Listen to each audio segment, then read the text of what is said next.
Single I salute. I'm Lord Maitreya. You now tuned into the Super Longevity Institute podcast. This evening we got a very special guest. He's one of the dopest engineers in the game. He is the head engineer at Subdecibil Sounds. He was the personal engineer exclusively for Prodigy and Mobb Deep. He oversaw all recordings and logistics for 10 Prodigy and Mobb Deep albums, culminating on recording, mixing, and executive producing Prodigy's final Magnum Opus, the Hegelian Dialectic, the Book of Revelation, a 3-album project that was being worked on before Prodigy's untimely death. Let's get it in, yo. Word, what up, yo? First of all, RIPP No 333, and yo, thanks for having me, homie. Nah, it's a pleasure, man. That body of work is crazy. I mean, Mobb Deep is legendary, and you know that's our generation's Run DMC. In my humble opinion, just make it. Please, internet, don't go crazy on me. Don't go crazy on me. This is a family show, Super Longevity Institute podcast. Don't go crazy on me. Okay, I got you. So, yo, give us some background, like how you got into engineering. What was your school? What school you went to? Where you originally from? All right, so I have what you would call a real interesting journey, and the best way to keep a long story short is not to tell it. So I'll try to keep it short because it is a long one. But so I actually was a double major in pre-med and biology with a chemistry minor and playing football in college. Damn. And then my sophomore year, I tore my rotator cuff in practice, and during the downtime, I just started smoking weed and making rap music because I was hanging out with all the basketball players at my college then, right? Mm-hmm. And I just kind of got hooked on producing beats, and I dropped out of college with 6 classes left and just started making rap music. And I went to the Art Institute in Boston, and then I ended up working. My first job was at Quad Studios. Oh, that's a great first job. Yeah, so that basically was the hip hop badge of honor that opened every door ever from there on out. Mm-hmm. And then through life's journeys, I ended up befriending some of the inner circle of Havoc and Prodigy's people out in Long Island. Mm. And then they just happened to need some help at Infamous Studios, and the universe put me in front of P, and wow. Him and I just clicked instantaneously. We were off and running because we just we think the same. And we're about that conspiracy shit and ancient knowledge and sacred geometry and all that. And we just took off, and it's crazy because I literally, HNIC is the album that made me drop out of college and want to make beats. Yeah, all right. And then I ended up with P for, the last 10 years of his life, which is the universe is fucking dope. No doubt. Let me ask you something. What was the first apparatus that you recorded on? Like when you got that first amount of cheese, you was like, yo, I gotta have that drum, that beat machine, that drum machine.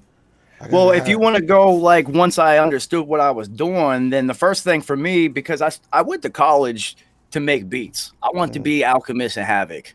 Wow. And it just so happened that most of my classes were engineering classes. Mm-hmm. And me being a former double major nerd internally, the math and everything and the physics of engineering just really just clicked with me, and it was just like, oh, I'm supposed to do this. Right. And I just started engineering from there.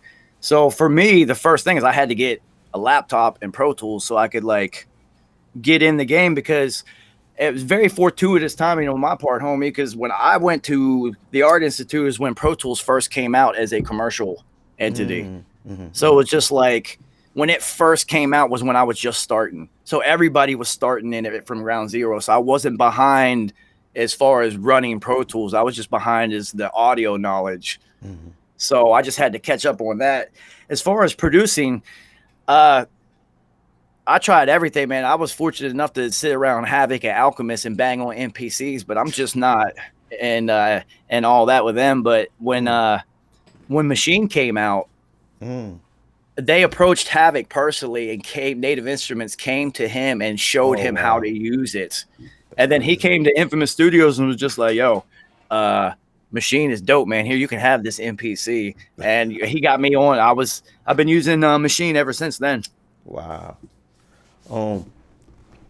That last album, the Hegelian Dialectic, how did Prodigy come up with that name? All right, so the name itself, we had been searching for weeks, if not months. The concept for the album had spanned over a few years, and then the actual breakdown, because it is a 3-part album, because the Hegelian Dialectic itself is a political and social construct of cause, effect, cause, reaction, and then effect. So it's you create a problem, you wait for the reaction, and then you be the first one to offer the solution. So you get the desired solution because you're the one that created the problem and guide the reaction. And P had always done 3 types of music. There's the mob music, that murder and mayhem. Then there's esoteric P, Illuminati P. Yeah, sure. And then there's HNIC3, I'm making songs for girls and parties, because P liked to do it, whether or not the people responded to it or not. Honestly, he didn't care. Right. So for an artist, they usually, if you're going to do an album, you try to appeal to your entire broad fan base and all of it, right? Mm-hmm. And that means he's going to put a couple of each type of song on the record, right? Mm-hmm. Since we had recorded so many songs, we had accumulated like 6, 7, 8 of each type, right? I went to P. I was just like, yo, why don't we do an album of each one? Because my goal personally with him was to do the Book of Revelation, that an album completely dedicated to Illuminati P talking that shit, that knowledge, the whole album. That's what I always wanted. And this was my chance to get him to do it. Wow. And he was just like, word, you know what, we're right. So we can put all that knowledge in one book, do the girls and the party in another, and then do all the murder and the mayhem in one. So we kind of didn't know what we were going to call it. And we were just sitting in the crib, and he just popped out of the studio, and he goes, yo, I got it, Hegelian Dialectic. And I said, yo, what the fuck is that? Wow. And he told me, and I was like, that's perfect. Because the first thing is the cause, political upheaval, genetically modified food, social media, prison camps, like all of that stuff that's going on, the cause. And then what would be the reaction? Well, the people are trained to be stupid. Right. So their reaction is distraction, sex and drugs. So that's where the girls and partying album comes in. And then the solution would be the murder, chaos, and mayhem, which is all that Mobb Deep. And it all just made sense. And then P, him being the educator that he is, or was, excuse me, still is, honestly, he decided to call it that because it would make people go and look up what it is. Because I was like, what? I've been around him for 10 years and I had never even heard of that before, So I was just like, that's genius, because people are going to have to go look it up. That's right. And he's just introducing a whole new way of thinking to the game. And that's why I like what y'all, that's why I love that album. I love what y'all came up with. And by the way, I love to shine light on the engineers. I think engineers need more light, man. For real. They don't really like the light though. No. But I think they deserve more light. They the backbone of the record. You don't have a good engineer, you don't have a good record. Well, it's funny because we spent 2 years to make that album. It took 2 whole years. Mm-hmm. It took a year to record all the music, and then it took a year to figure out which order to put the records in, which songs we were actually going to use, which skits to do. And the track listing itself, we spent probably 6 months. Wow. And we would just put it in different orders and listen to it and try to see what kind of narrative it told as a totality. And then it was just like, all right, we're trying to build something. Me as an engineer and an executive producer, my goal was no skipping. Each piece is important to the whole thing. You cannot press next. Nothing is skippable. And Right. when people tell me like, yo, I listened to that whole thing front to back, that's the biggest compliment, because that's the That was aspect genius. that I just dug over for months.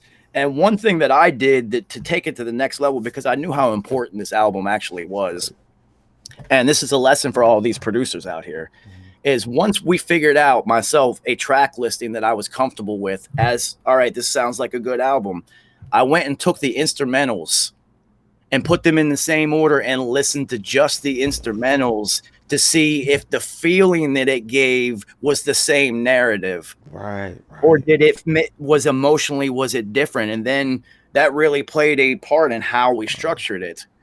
So, I mean, Wow. we really went the extra mile, because honestly, the discussion that we had was, this is a 3-part album. This is it. Wow. He was done making music after this 3. It was done. Crazy. Well, Yeah. well, thanks for explaining that. Y'all people y'all getting an inside clue on what it means to be an engineer. Let me tell you, that album cover was crazy. I was looking at it today, like amazed. There was so much information in that one album cover. It's so much being said on that album cover. I was like, yo, he's dealing on a whole nother wavelength. I said, these brothers. I looked at the album cover. I said, oh. I said, yo, this as a T-shirt. I don't wear hoodies. I was like, yo, I would rock that as a hoodie. I don't rock people's shit. I'm not. Well, I got to give P and the artist Dom Dirty full credit on that one, where credit is due. But that was all P's vision, Wow. and it's every part of that album was thought about. There wasn't a single aspect that we didn't discuss at length. It was meant to be basically a book of knowledge hidden as a rap album. So over years of digestion, you will still find things and understand them as you gain wisdom in a different light. Like, oh my God, now I understand what the hell P was talking about right there. And so even on the album cover, it's just, there's so many signs and information. And it's funny that you bring that up, because there's a kid on YouTube that did a breakdown of that album cover, point by point. And I had to go respond to him and tell him what he was wrong on. Like, no, dude, that's not what that meant. You're way off on that one. So the funny thing about the album cover, it's hard to see on this magnet, but in the bottom right-hand corner, there's a little kid holding up a sign that he's protesting. And if you really zoom in, that's P as a kid. Wow. He used a picture of himself on there as a kid holding up a sign protested. It's little tiny things like that. It's just like multi-layered, but that's all him. And this is how far we went with this one. In order to test the effectiveness of the album cover alone, it's not like he made me, but him and I both consumed a copious amount of mushrooms and then stared at the album and discussed it. And with the intent of just looking at the album on a psychedelic mindset, the album cover through a psychedelic prism, to see if it came out proper. That's how far we went with this one. Yo, oh, that's dope. Oh man, I wasn't even expecting that. Yo, that's crazy dope. Oh man, damn. I might have to do the same. Yo, I might have to do that. Do it. Do it. Do it. There's a reason. It'll work. You're gonna be like, whoa, shit. Wow, because one of the scientists that came on, Dr. Hughes, he was talking about psychedelics too, man. As I was like, yo, you know, a lot of academics they're into the psychedelics. They don't see it as a substance that's gonna make you an addict of some sort. Well, there's two schools of thought on it. There's the recreational, and then there's the spiritual, the metaphysical trade of thought. So if you're going on the recreational, I know I'll keep them unnamed, but I know rappers that have DMT in vape pens. Oh, that's crazy. You know, it's more of a recreational thing. I never even did that. Yeah, I know, it's retarded. So whereas spiritual people are going to use it as a journey. You're either seeking knowledge or seeking an answer, or things of that nature. So the people who take it to a certain level, in order to reach what they call the precipice, they cross over, you have to really, there's a difference between eating a gram of mushrooms and going out to like watching a movie, and then eating 5 grams of mushrooms and going to another dimension. Right. So there's a huge difference. And we used it as a tool to see, like, all right, metaphysically, did we get the visual part of this correct? That's crazy. Yeah, man, it Wow. was we were going all out. It was this type of album. We were Damn. using all the sacred geometry, all of the subconscious knowledge that we had acquired over the decades. Wow. Everything esoteric that we knew, we put it all in one album, and Pete just rapped over it. Wow, that's crazy. Man, thanks for sharing that. That was dope. I wasn't expecting that. And you just gave me a couple of ideas. Word. Man, yeah, P was talking about a lot of different topics on that one album. He did another album before that was that y'all did too, called Albert Einstein.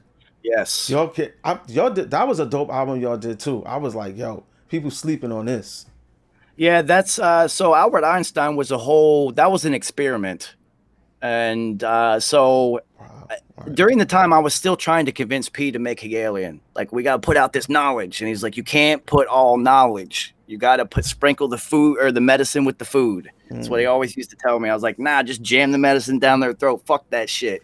Word. And he's just like, yo, I thought you was anti-vaccine. I was just like, oh, see, that's why you're ill. You can't force the medicine. P's right. So when Kendrick put out Good Kid, Mad City, and P played it for me because he made me listen to it, and I looked at him. I said, now you can paint. He said, what the hell are you talking about? I said, Kendrick just put out an entire album that is about a day in a life of a normal human being.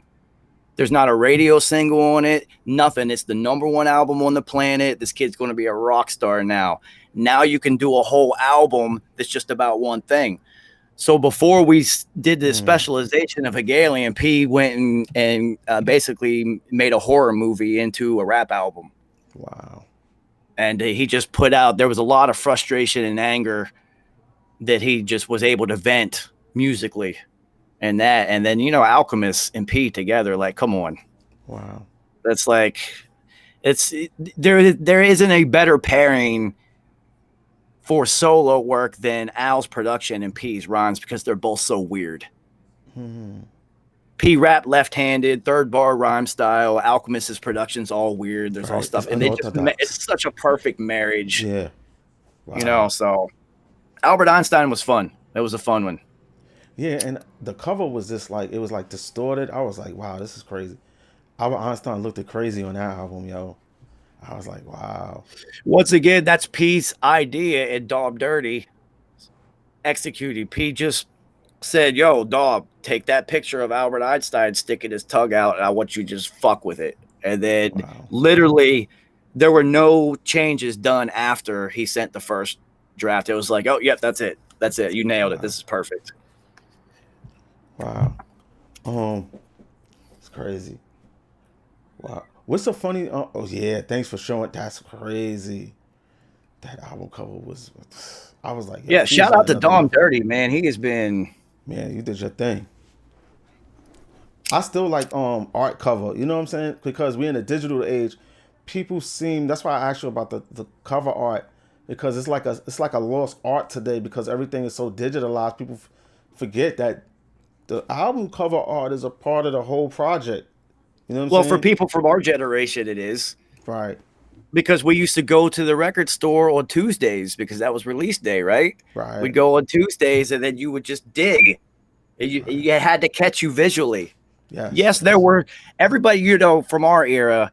There was always an album that you would go to get, but you would always go home with 2 or 3, right? Every time you'd always dig for something, and you needed something to catch your eye. And that, you're right, that art is lost because it's not. You don't catch people's eyes visually. Right. You catch it with controversy. Right. Now it's more of a social lore that you throw into the water instead of a visual lore. Right. And the visuals are gone. There, you're going to whatever visuals are going to be in some GIF of your video that you've done. It's not even going to be just a visual art. So you got to give credit to where credit's due with Griselda, with what they're doing with their visual art aspect, with their covers and their artwork, and what they've turned it into is actual art. It's like hip hop art. Yeah, that's crazy. That when I look at that, that's exactly what I think about.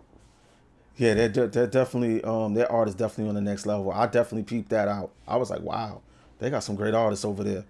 And Um, Westside is smart because he prints out a limited number of like prints of the album cover, and them shit sell for like $10,000-$20,000. It's like actual art. This guy's yeah, they fuse the art world with gutter rap. It's incredible. This what a yeah, bridge they've created. It's yeah, yeah. They on some Basquiat shit over there. I could dig it. I could dig it. We gonna get it. Let me tell you, man. I want to see more of that today, man. I want to see people really coming out with doper art covers, being more conceptual. You know what I'm saying? Respecting the engineer. Get some good engineers, please, man. I don't want to hear sloppy engineer work. I don't want to hear it. You know what I'm saying? well, we're you know what for the engineering game for a while, we were like disregarded as unnecessary because people are like, oh, my man's can just run Pro Tools. You know, you Right. didn't have to run a room anymore. You didn't have to have a whole lot of knowledge. It was just like you were just slapping buttons. So Yeah. it's just like, oh, my peoples can do it. So then, for a while, and then there was the blast of the SoundCloud era where people were just recording in their home and just putting shit out. No mixing, no mastering, no nothing, which has led to the drill movement where all their beats are distorted and weird. And to Yeah. us as older heads, we're like, oh, that shit is fucked up. But that's just what they do. Yeah. Yeah. Right. So now that there's no studios anymore, there's no need for $1 million studios. What the hell for? So if you're a good engineer, you're going to get a gig with an artist. Right. So now, like the good ones, there's only so many jobs, man. So it's tough. It's tough because not only are the good ones just working with artists, or they have a few artists that they work with, they don't work in a studio and have interns. So the education aspect is gone. They're not teaching anymore. Right. But I will give credit to the new wave of teaching. The Rona has given rise to these huge engineers like Michael Brower Mm. and whatnot doing YouTube videos and Zoom lessons and stuff like that. Wow. So they are now advancing the craft and giving out knowledge. But for a while, there was a knowledge drain to where none of the knowledge was being passed on to the next generation Crazy of important. engineers. Yeah, and it sucked for a while, man. You gotta have map. You gotta have somebody who's been in the game. Gotta have an apprentice. Keep the lineage. You know what I'm saying? Let's keep the lineage. People like all the elders got to get with the younger people so we could keep the lineage going. Or if there's too much of a gap between the old and the young and the youth and our culture, what's gonna happen is the culture gonna disappear. You know what I'm saying? So yeah, what Joe is saying, man, is mad important. What's some of the funniest stories you have of Mobb Deep in the studio, which are all Uh, together? all right, let's see if I can keep this PC. There's always like levels of stories. There's like stories that you can only tell when certain people are around, and then Right. there's stories that are appropriate for certain groups. Uh, so, all right, so I wasn't there for this incident, Mm. but I have to bring it up because I still can't believe this has actually happened. So I had Nice on 2 days ago would have been P's 46th birthday, right? Mm-hmm. So I did a P Wow. Day special, and Nice the Future joined me on a live stream. And all right, so me and P were best friends for 10 years, and I had never heard this story before. So apparently, the last show before P went to go get for his 3.5 year bid, Mm. they were performing at BB King's or SOBs. It was one of those. I think it was SOBs. And P was performing Illuminati. And he got Mm. to the part where he said, yo, fuck jewelry, fuck Benz. And he said Hav was on stage with him and like Mm. was listening to P's rhymes. And when P said, yo, fuck jewelry, Hav literally took off his jewelry and threw it into the fucking crowd. Wow. Like, are you serious? And then everybody from the mob had to jump into the crowd and start beating people up to get all Hav's chains back. Because, and then when they asked It's Hav like, about it, yeah, they asked him about it. He's like, oh, man, I was just feeling what P was saying, man. So that's the power of P's rhymes that would. no P doubt. said, yo, fuck jewelry. Hav just said, yo, fuck this H chain and threw it into the crowd. Are you kidding me? I I'm not gonna cannot front. wait to talk to Havoc. I have to talk to him about this. I can't front, man. they had the best jury in the game. That big giant, there's the H I chain. still like Jews, man. That's part of the culture. We shouldn't be ashamed of that. You don't Man, see them in Egypt. They was flooded with jewelry or gold. They had gold caskets. We could do I whatever just we think want. it's funny because once again, that's something else that was distorted by the puppet masters around social construction, right? So the ancient side of jewelry and gold and things of that, especially gold, was more a conductive thing. Gold's the most Right, conductive element in the universe, so it was more about conducting the energy around your head and things of this nature, right, right? right, So they go from gold being something that's revered and whatnot, to then it gets distorted to as a show of value and strength and things of this nature. And then once it gets down to the rap world, it gets so distorted that they become these giant cartoon chains of glitter and clay that aren't even real. And right. it's not even about gold or the ancient tradition or the alchemy behind any of that. It's more about destruction of the youth because they think this is it. Right, They look at all these chains and they think these things are real, right. and they're not. Now, that H chain was real, and that's why people got beat up that day, because back in the day, the chains were real. But then Right. you remember people going to the tunnel, somebody's chains are getting snatched. So No then doubt. people started wearing dummy chains and just like, yo, if it gets snatched, who cares? Like, whatever. That was Yeah, the fake one. And then now they're all fake. It's yeah, incredible. that's true. That's because back in the day, we used to go to the Galaxy on Fordham Road, the South Bronx, the Bronx. There was a jury show. If you was getting money, you know about the Galaxy on Fordham Road. So You you got to look know. at culturally the one culture that still reveres gold in that type of manner, and it's in the Indian culture. Mm, The Indian women hold the percentage of gold that they hold total in the world will astound you. I'm not going to give you a number because I don't remember exactly what it is, but you're going to be like, wait a minute, you're telling me the wives of India hold this much percentage of the world's gold? It's still like a big wow. deal culturally. It's still like a big thing.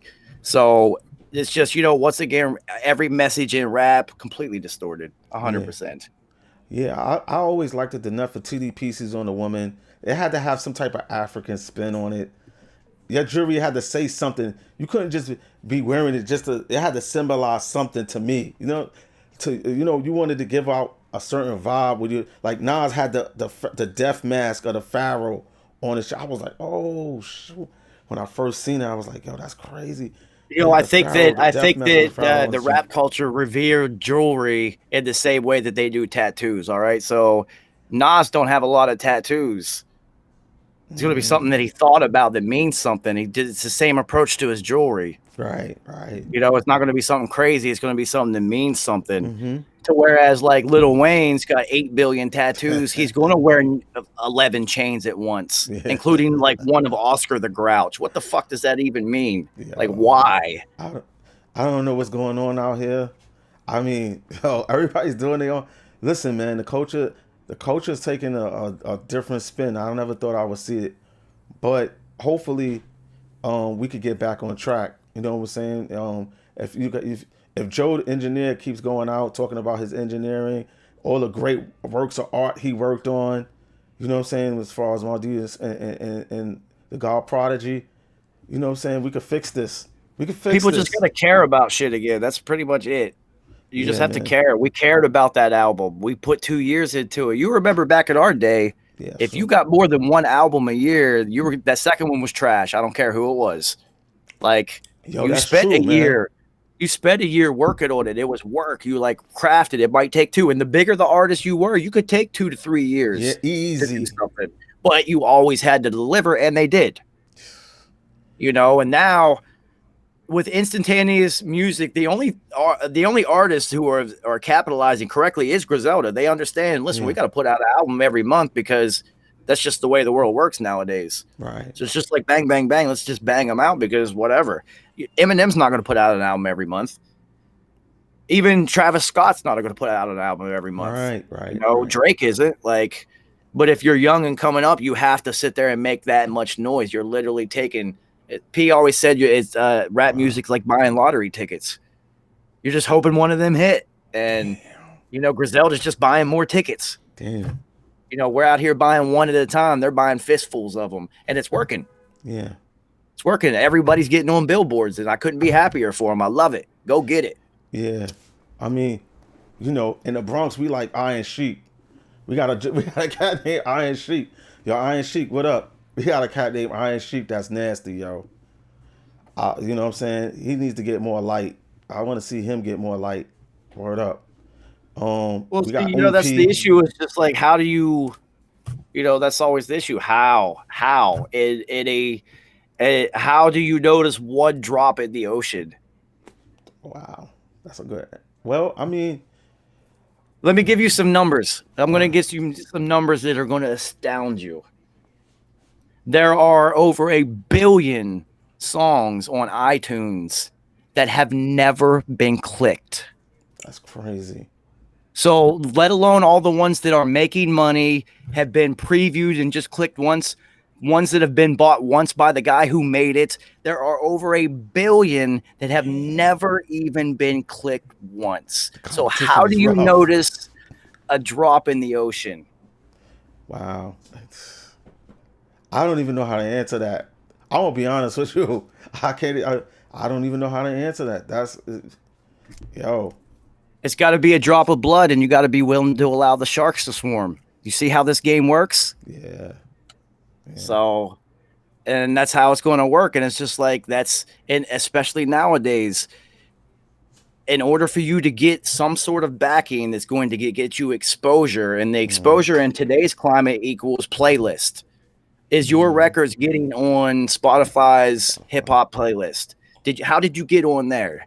Well, it's just like radio spins back in the day. Well, how did you get in Funk Flex's top 10 this week? Well, people think it's because people called in and requested it, or Flex thinks this is a dope record. That's not how this shit works. Right. Somebody dropped that bag off and said, yo, put me in that list somewhere. It ain't got to be number one, but put me somewhere. We got to get this record out there. And that's how the shit works with Spotify and Pandora and all these other things. These lists are basically sponsored lists.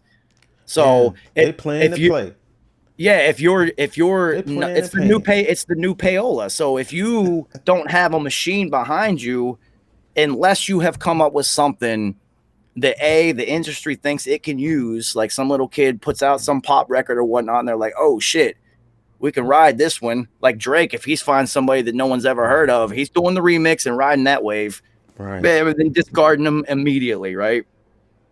They might use you, or they might be able to bring you into the system and use you for a long term. Right. But it's just like, other than that, especially now, I didn't even think of this, homie. Let me ask you a question. What? How do you do it now when there's no shows? How do you possibly expose yourself now when there's no shows? You got to get into the technology. You got to get into virtual reality. You got to do virtual reality concerts, shit like that, yo. This is the time to experiment with virtual reality, yo. Word. You are right. So P was always ahead of his time. I'll give you a funny story on that. So when Grand Theft Auto 5 came out, P was on it. He loved that shit, right? So me and him high one day, we had this idea. They had the band shell in Grand Theft Auto out in the desert. I was just like, yo, people knew it was P. Right.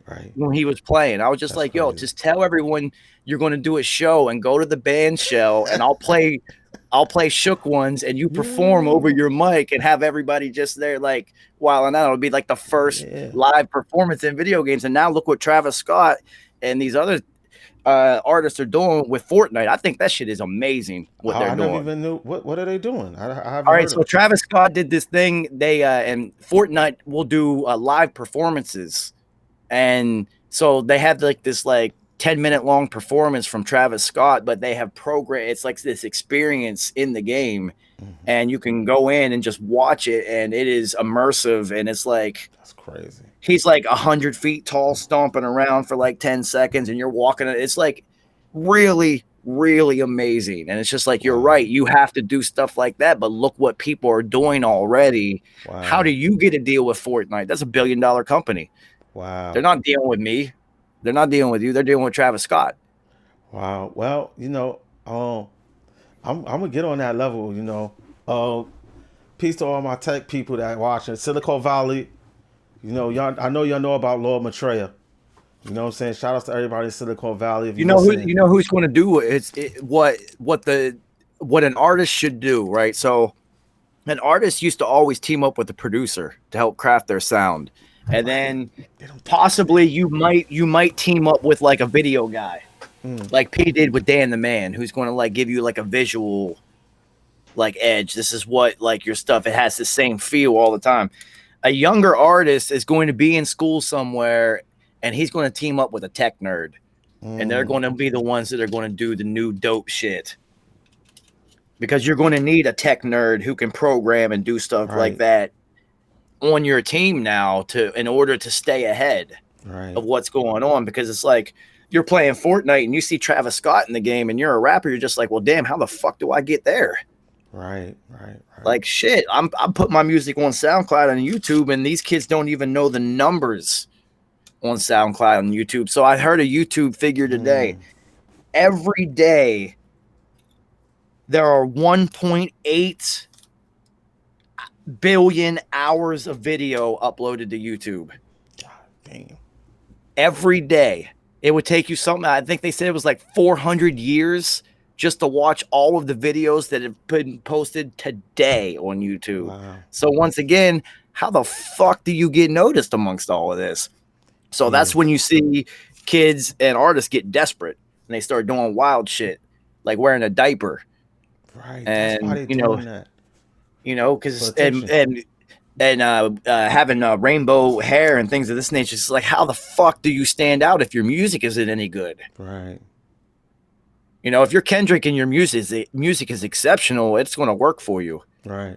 But even then, homie, we all know we're from, you know, you're a New Yorker. You hear the stories of, there's a Jordan in every hood that never made it. That's true. Well, there's a Kendrick in every hood that also didn't make it. Yeah, that's true. You know, so I think that you should do hip hop whether you're on or not. You know, that's just how I think about it. Like, if this is our culture, we should be practicing it whether we get in the industry or not. If you're a hip hopper and you like to MC, continue doing it no matter what. Continue doing it because whether the industry is listening or not, this is your culture. You know what I'm saying? Well, I mean, if you're doing this for the love of the culture and things of that nature, the love of music, then you're going to do it for that. Yeah. If you're doing this because you are looking to get on and you might have like some connections to people and that'll open some doors. You know what's funny, man? How many rappers have become rappers and had like a feature or like a one hit somewhere that weren't even rappers? They were just friends of rappers, and their man just like, yo, man, you should rap. And then so you got to remember the era. Silk the Shocker went platinum. Yeah, we grew up in an era that if you were on a major label, it was a platinum album. Yeah. You came out on No Limit, it was platinum. Cash Money, platinum. Rough Riders, Rock Nation, all of them went platinum, guaranteed. Yeah, no matter who it was, from Freeway to Memph Bleak to Silk to just everybody. Yeah, because Manny Fresh went platinum. Damn. It was platinum records galore back then. This shit was crazy, dude. Everybody was getting them. Yeah, let me ask you something, Joe. Who do you want to work with in the future? Like, what is the artist that you really want to work with? Because, how do you get better than Prodigy? I mean, like, how you... All right, so with me, so when I started working with P, it was just engineer and rapper. And then, we quickly realized how similar we were. And then we built up a friendship to where we literally were side by side for almost a decade. Like, everywhere he went, I was like, let's go, whatever, we out here. Right? So that also meant that I didn't have to work with nobody else. Yeah, it's true. I only worked on P's music. So even after I get over the mourning of P not being around and whatnot, and I feel like making music again, I'm not foolish enough to think that it will ever be the same, or to hold anybody else up to those expectations of them trying to be old. It's not going to happen. Yeah. So right now I'm still working on Peace Estate and the unreleased music because we still have books 2 and 3 to put out. So fortunately for me, I can still work on his music. But to answer your question, I've gotten to work with basically everybody I've ever wanted to because of being with Mobb Deep. Wow. Who are some of the people you work with? Everybody. It's so the one person that I have a relationship with him personally. Mm-hmm. So it's weird that we haven't worked on music together, but the one person that I would do an album with is Cormega. Yeah, Cormega's nice. I Yeah, I feel can like see that. we could do something in the mold of the type of music. Cormega's capable to do the type of stuff that I would try to get out of him. Wow. You know, so Yo, Cormega, if you listening, man, contact Joe. Contact Joe. So- Make that happen. I want to hear it. I like Cormega. So, I mean- I like to hear that. but everyone else, dude, I've gotten to work with basically everybody except Eminem. And honestly, I'm at this point in my career, it's not. I don't care. I don't even care about resume things anymore. You know, Cormega I would want to do because of the love of rap music, Right. And the type of stuff he does is the type of stuff that I also do. Right. So Does this make sense? Yeah, I would do that. sense, Other yeah. than that, dude, honestly, you know, I'm good. People like if I were younger, I'd be like, oh, I want to work with Kendrick and like, you know, the big people because you want them on your resume and you want the Okay. experience and things like that. But I am also smart enough and experienced enough to know that you're never supposed to meet your heroes. You're only going to be disappointed. They'll never be this character that you have created in your fantasy. Yeah, that's true. That's like seeing your hero go to the cleaners. Like So- normal shit. So, Right. like, you know, for me, when you get to meet a lot of these people, yeah, artistically, it's cool. You're in the room, you get to see their method and how they work, and it's interesting. But you also get to see them. Right. And it's not even that some of them might be negative. Right. It just might not be what you thought it was. Right. And that's actually worse than a negative experience. If they come in and they're just an asshole, you're like, oh, damn, he's a fucking asshole, but he's a celebrity. I get it. Whatever. It's part of it. Whatever. But if they come in and they're just an absolute disappointment to you, Yeah. you're never going to get over that. No, I feel you on that. I definitely feel you on that. Especially after the tight relationships that you had in the game. Prodigy, man. And P was such a unique individual, man. He was so different. So yeah. it's different, man. It's you know, like I said, I'm very fortunate that I still get to work on his music. So there's That's no crazy. need for me. So yeah, I would definitely do an album, and I would want to do a whole album with Cormega. I don't just want to do a record. I want to let's paint a picture. Let's see what we can come up with. Right. You know, and crazy. Yeah, other than that, honestly, nah, I'm good. Wow. 20 years in the game, man. I'm good. Damn, yo. You had a dope career, man. Yeah, I mean, it's not over, but you know, it's just I am fortunate enough that I can pick and choose. Right. Right You at that level now. And honestly, I've never been motivated by money Right. or things of that nature within the industry itself. So I don't really care. I'm not out like big game hunting, trying to get bit like, oh, who's got a huge budget? Like, oh my God, let's go work with this person because they get plaques and they get a huge budget. You know, that never has motivated me. That was never the point. Yeah, I think the game is missing a little authenticity that we had in the beginning and we had in the 90s. Like, you know what I'm saying? I think that's a little bit missing. And that's the kind of the sad part. But I think we'll get it back on track. You know what I'm saying?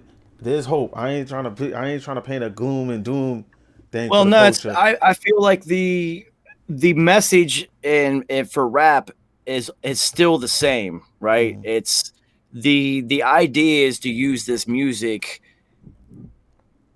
to get yourself out of whatever scenario you're in. So the stereotype would be to get yourself out the hood, right? Mm-hmm. So, but before it was mentally, the 80s and 90s, I'm going to make this music so I can mentally escape this place because there was no actual escape. Right.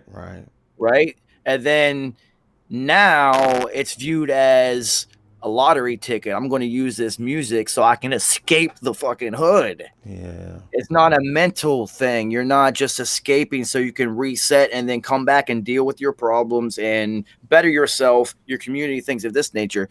You're trying to hit the lottery and get the fuck out. So it's the idea is the same. It's just the reason behind it is a little bit distorted. And once again, that's the distortion of it. You're telling a lot of youth and whatnot that the only way to get out of this place, the only way to get out of whatever scenario you're in is, to rap or play basketball is what they always say in New York. Well, look at Eminem. He's not from New York. He's from a trailer park. Same thing for him. I'm going to rap my way out this hood. Right. Same thing for all those white kids that grow up on farms and shit in their hood or whatever, where there's no running water and what, man, they are going to lift heavy shit and I'm play football and get myself out of this motherfucker. That's right. So rap is still the same thing, but now you got all these kids. The first thing, and it's been happening, we've seen it, but now it's even crazier. The first thing you're going to do for success, I'm buying like 9 chains and 6 watches and, I have to show everyone else that I'm successful. Yeah.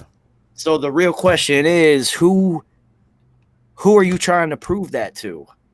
Yeah, it's a hole in the soul type of thing. Yeah, Like you're trying to prove that to yourself. That's not to Yeah. anybody else. Yeah. But you know what? I'm sympathetic to that type of thing. It's annoying, but I'm sympathetic because if you grow up poor your life, it's expected that you're gonna have those type of people are gonna have those type of faults. You know what I'm saying? I'm completely sympathetic. I don't look. There's no fault in the person at all. Yeah. You It's don't have the that type entire of faults. system itself, and I don't look at it as like systematic, whatever. But we're looking at humans throughout history have all had this entire tier structure and class system and whatnot. This isn't new. Yeah. It's like this way back in the day, this guy had 6 sheep and you only had 1. So you know what? He gets to fuck your wife because that's the way shit went back then. Yeah. My homegirl from India, she was like, I said, yeah, we in class. This is a classism system. It's a classist system. She said, yeah, it's just like the caste system in India, Maitreya. I said, See, it is. It's just, it's painted. It's got a different. I was shocked that she even said it. I was like, it's got a different bow on it, and that's exactly what it is. And now what they've been able to create is the hilarious narrative to me is the only value is social currency. So while all the real value has literally been stolen and pilfered and pirated from everyone over the last 15 to 20 years, everyone except ultra rich people are fucked up. They have everyone out here only worrying about social currency. How many likes am I getting? What is this? What will this social media avenue, what door will it open up for me? Not even financially, more of a, will this open the social door? Can I climb up another rung of the ladder? Will this get me on TV? Will this get me a makeup deal or whatever? Right. And it's like, this is what people are focused on. They're not out here. They don't teach you finance in school. They sure don't. But which females like Hercules was banging and whatnot, but you don't know about mortgages and retirement funds and 401ks until it's like you're 40 and something. Yeah, you ain't lying. How many times you use the Pythagorean theorem in your adult life? I know, right? Exactly. How many times you go to the bank though? Right. Yeah, people don't thirst for knowledge like they used to anymore. I was just talking to my boy about this. My boy, we go way back. My boy Sean. I was like, yo, man, what happened to back in the 90s? We was thirsty. We was thirsty for knowledge, yo. Well, you see, Hobie, how they had to hijack that narrative real quick. All right, so you got to remember the 90s. You got to love this coming from a white guy from the mountains of West Virginia to give a full outside perspective. I've been out there too. All right, so you have what was building through the 80s as a educated, resistant movement within the urban community, right? Education was valued. The crack and crime bills and whatnot had just ripped through. So the response to that is, the ones who survived that, their kids started to go to college, right? So you got to remember, even the black entertainment in the 90s, look at the movies. They were movies about college. the shows, the Cosbys. They had people who were doctors, lawyers, home ownership, things of this nature, right? All these positive symbols of leadership and hope. Well, we got to get rid of all that shit. Let's usher in gangster rap and make this shit Yeah. cool. Blow all your money, fuck bitches, get rims, Cristal. This is why I hate Jay-Z so much. How are you going to put out 444 and talk about ownership and land ownership and all this shit? You're the one who told everyone about platinum jewelry and Cristal, you idiots. Yeah, but you know what?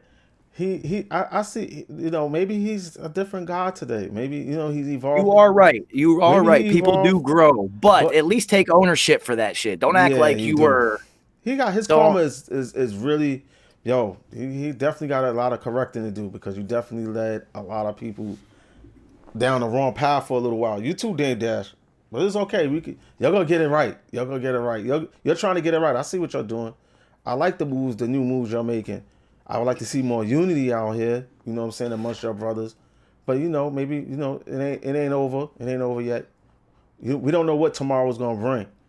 We But don't, that's for yeah, sure. But you're right. I do like, the crime bill reform and the police reform and things of yeah, that nature that he's an advocate for. And he is using his funding for things that do matter and that do count. So I'm not mad at all that. But we'll save how he got to that point for a whole different discussion. yeah, that's true. He did get there.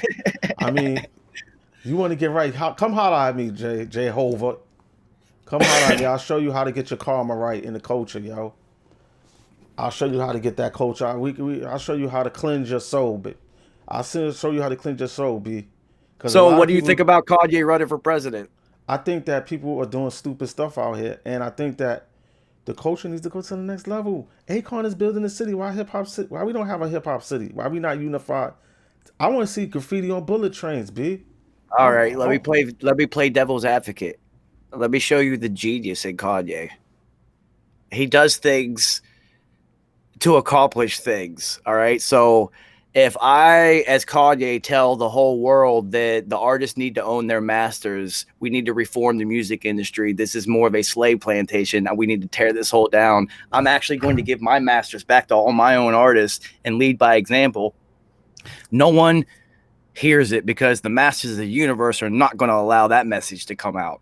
But if I run for president, knowing there's no chance in fucking hell I'm ever going to win, and while I'm running for president, I go up and I say the music industry needs to change and reform, and this is what we're going to do. Now everyone heard his fucking message. You see what he just did? Wow. He took 5 steps forward in order to achieve a 3-step advance because he knew he was going to get pushed back to. Genius. Wow. Genius. And I'm all for it. Nah, thanks for breaking that crazy. down. He is crazy, but what he did, there was an intention behind what he did. He's not dumb. He knew he wasn't going to win.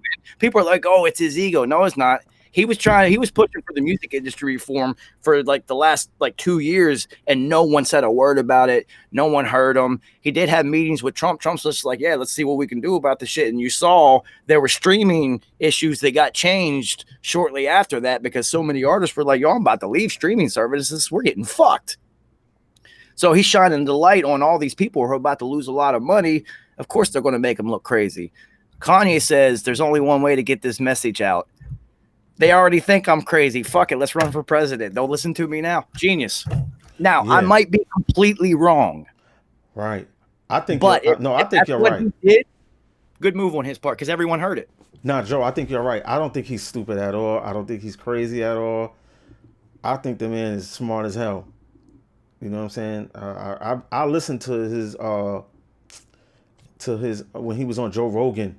I was like, he was mentioning Ray Kurzweil and stuff. I was like, oh shit. So you got mentioning Ray Kurzweil on his show, yo. Because Ray Kurzweil's into transhumanism and all that nonsense, So it's like, we want to live forever. Well, why the hell would you want to live forever? It's my dad always said, right? This is what got me on the side of we're about to go in of not wanting to live forever. No matter throughout history, we already said it. There's always caste systems have existed for thousands upon thousands of years. You really trying to work for like 700 years, homie? We all live forever. You're just going to work for 800, 900 years. Nothing's going to change. You're just going to do it for longer. Not according to Jack Fresco. Well, that's you see, you have to have That according to Jack Fresco. yeah, but that's a full realization of their vision, right? Where the population has been put down to a level where there can be fully egalitarian, everyone is educated and healthy, and nobody has to work. So that's one thing about what the masters of the universe, there is one aspect to their desires that does make sense. They want to free humanity of work, because if you are free of work, then you can create and advance humanity. That's when Right. people come up with the theory of relativity, Right. AI, things of this nature, right? Untapped potential. You untap that free potential. everyone, but the Right. problem is you can't. This is the Matrix. You can't just pull the plug and wake everyone up. That's true. This entire world right We now did talk about that before. Yeah. is based on You're a right. work and output society. Right. You work, you get paid. That's how everything works. You Right. work, it contributes in some way. If you start removing contribution, mentally, people are not going to be able to handle it. This was a test run. Everybody just got sat down for like 10 months and people are cracking. Humanity's not ready to be freed yet of work. It will be in the future. And it's going to be ugly for a while. But the whole goal is once you free humanity, now we can create people. There'll be people sending people to other galaxies, time Right. travel. They'll be able to fully realize their potential. Well, that's a very valuable point. I agree with you. But do you know about what do you feel about universal income? It'll never work. Because if you give everybody $1,000 a month, then a gallon of milk now goes to $25 each. Right. You have Because to fix that. the stores, the businesses are not going to take the losses. Right. So you just inflate everything exponentially. Right. So you saw it happen during the pandemic.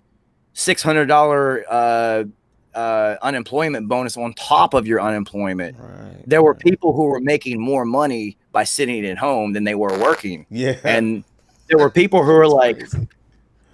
uh-oh, I think we went too far with this. So you have one side of politics being like, yo, we need to reel this back because now people don't want to go back to work. And the other side being like, oh, you're trying to hurt everybody. No, there's $3.2 trillion that's unaccounted for. And now people don't want to go back to work. So we got to find a balance in between. So Right. the only problem with universal income is nobody's figured it out properly, because every single city, town, municipality across the world at this point who has attempted it, it's failed miserably. Right. So nobody's figured out how to make it work yet. Now, supplementing people's income works because they've done that through the pandemic. If you still give people the incentive, oh, I still need to get out and go work. But one benefit of it is it gave people a lot of free time. A lot of businesses got started through this last 10 months. Yeah. A lot of people were able to create. A lot of people learned something. That's right. People were free for the first time. Right. So, and that's kind of the goal, but it's just not going to happen in our lifetime. Wow. Well, y'all heard it out the horse's mouth. Joe just started. He did drop a gem. He said he was gonna come and drop a gem. Dropping gems said today. he was gonna come and he dropped gem. He dropped more than one gem. He dropped several gems, and I appreciate it, Joe. For real. Man, that's what I'm here for, man. Try to put the people on. I really do appreciate it, man. This was dope. I learned something in this conversation. That's what I'm learning with my audience. You know what I'm saying? So that's how that works. Each one teach one. Of course, man. Before we go, I want to show some hoodies that my cousin just came over, and I didn't wear it because it was like too late. But he got this Alchemist hoodie that he just designed, man. The Alchemist, this is how we coming, yo. We doing alchemy over here. Joe dropped some Alchemist jewels just now for y'all. You know what I'm saying? People, check out that hoodie, man. People fail to realize what alchemy actually was. Lead to gold. They always thought it was the pursuit of turning actual lead into gold. Well, the idea of alchemy has existed before lead itself even existed. So let's be realistic here about what they were really talking about. Everything in ancient knowledge is always an allegory. It was always about turning the person itself from a raw, unusable material into gold, which is how we ended, homie, and we always go full circle with me, is the most conducive material it existed. And that's why people in ancient times wore tons of it. See, conversation went in full circle. That's what I'm talking about. I'm going to just head out on that note. Recipe to the God Prodigy. We love you. You know what I'm saying? Yo, Joe, thank you again. Super Longevity Institute podcast. Yo, we out. You already know, homie, man. I appreciate it as always. RIPP. Shout out to Community 333, everybody. Yes, man. One love. You already know, homie.